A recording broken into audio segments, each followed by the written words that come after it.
Did you know that Africa is not only the cradle of humankind, but also home to empires that rivaled ancient Rome and whose influence is still felt today?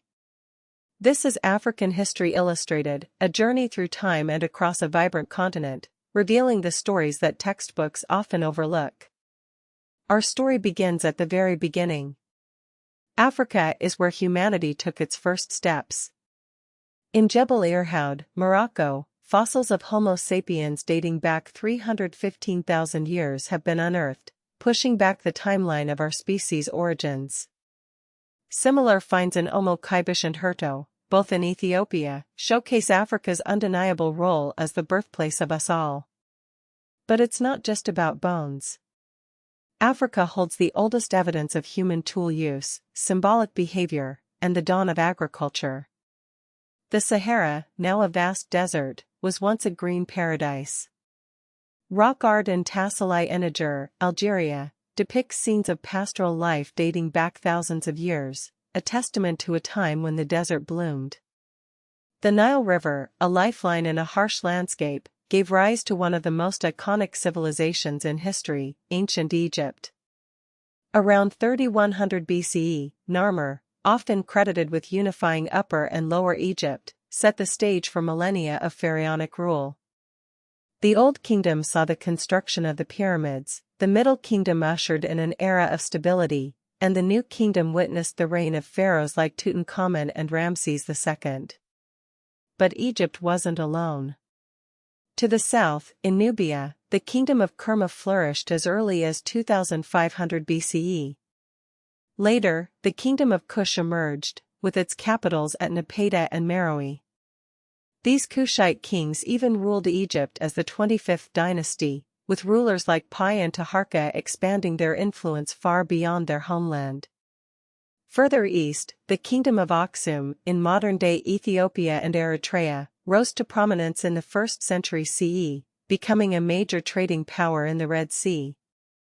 Aksum embraced Christianity under King Ezana in the 4th century CE, solidifying its place as one of the oldest Christian nations in the world.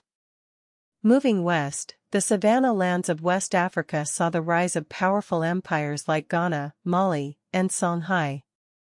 The Ghana Empire, flourishing from around 300 to 1200 CE, controlled vital trade routes. The Mali Empire, founded by Sundiata Keita after the Battle of Karina in 1235, reached its zenith under Musa, whose pilgrimage to Mecca in 1324 stunned the world with its opulence and highlighted Mali's diplomatic and scholarly prowess. The Songhai Empire, under rulers like Sunni Ali and Askia Muhammad I, dominated the region in the 15th and 16th centuries, only to be weakened by a Moroccan invasion in 1591. South of the Sahara, other powerful states emerged, including Ife and Oyo among the Yoruba, the Benin Kingdom, Kanem-Bornu around Lake Chad, the Hausa city-states, and the Ashanti Empire. In East and Southern Africa, Great Zimbabwe, built by ancestors of the Shona-speaking peoples, flourished from 1100 to 1450 CE, its massive drystone architecture a testament to its power and ingenuity.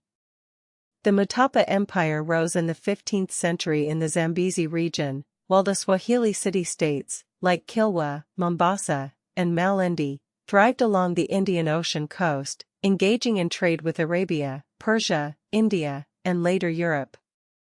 The Ethiopian Empire, with its long and storied history, witnessed the re-establishment of the Solomonic dynasty in 1270 by Yakuno Amlak and a momentous victory at the Battle of Adwa in 1896, where Ethiopian forces under Emperor Menelik II defeated Italian invaders. But this vibrant tapestry of African history was soon to be disrupted by the transatlantic slave trade. From the 16th to the 19th centuries, millions of Africans were forcibly taken from their homes and transported to the Americas. Scholars estimate that around 12.5 million Africans were embarked on slave ships, with roughly 10.7 million surviving the horrific Middle Passage. The Bight of Benin, the Bight of Biafra, and West Central Africa became major embarkation zones. While African rulers and merchants were involved in The trade, it was ultimately driven by European demand and the insatiable need for labor on plantations in the Americas. The Berlin Conference of 1884 to 1885 formalized the scramble for Africa, with European powers carving up the continent with little regard for pre-existing ethnic, linguistic, and political realities. By 1914, almost all of Africa was under European control, with only Ethiopia and Liberia remaining independent. Colonial conquest was often brutal, with examples like the French colonization of Algeria, the horrors of the Congo Free State under King Leopold II, the Herero and Nama genocide in German Southwest Africa, the Maji-Maji rebellion in German East Africa, and the Italian invasion and occupation of Ethiopia. But the spirit of resistance was never extinguished. From Libya in 1951 to South Africa in 1994, one by one, African nations gained their independence. Leaders like Kwame Nkrumah in Ghana, Nelson Mandela in South Africa, and many others fought tirelessly for freedom and self-determination. Africa's story is one of resilience, innovation, and cultural richness. It is a story that deserves to be told, not just in textbooks, but in vivid detail, showcasing the continent's pivotal role in world history. Africa's ancient global connections reached far and wide. Aksumite coins, minted and circulated in international trade, showcased the kingdom's economic power. Meroe in Nubia became a major iron-producing center, earning it the nickname the Birmingham of Africa. The Swahili world, with its urban centers like Kilwa Kisiwani, thrived on Indian Ocean trade long before European colonization. Mansa Musa's pilgrimage to Mecca boosted Mali's diplomatic visibility and scholarly reputation. Queen Zinga of Ndongo and Matamba resisted Portuguese expansion in present-day Angola for decades. Yasantua led the War of the Golden Stool against the British in the Ashanti region. Saraunia Mangu of the Asna resisted French forces in present-day Niger. Samori Touré built an anti-colonial state in West Africa and resisted French conquest for years. These are just a few of the stories that deserve to be remembered, stories that challenge the traditional narratives and offer a more complete and nuanced understanding of Africa's past.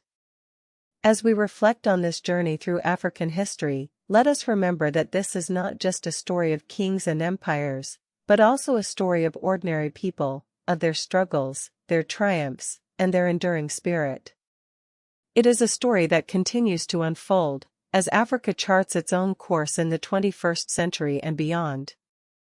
Aerial view of the Sahara Desert at sunrise, showing the vast expanse of sand dunes, no people, golden light, cinematic 8K.